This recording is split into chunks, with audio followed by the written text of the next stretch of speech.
Orphan, நீ அனாதை அல்ல, உனக்கு ஒரு நல்ல தகப்பன் நான் இருக்கிறேன்.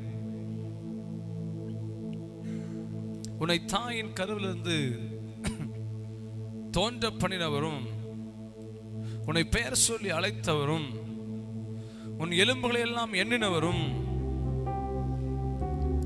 விடாய்த்து போய் சோர்ந்து போய் துவண்டு போய் கிடந்த உன்னை முன்குறித்து தெரிந்தெடுத்து பிரித்தெடுத்து வேர் பிரித்தெடுத்து உன்னதமான ஊழியத்திற்கென்று உன்னதமானவருடைய மகிமைக்கென்று நிலைநிறுத்தினவருமாகிய கர்த்தர் நான் உன்னோடு கூட இருப்பேன். ஓ ஹல்லேலூயா.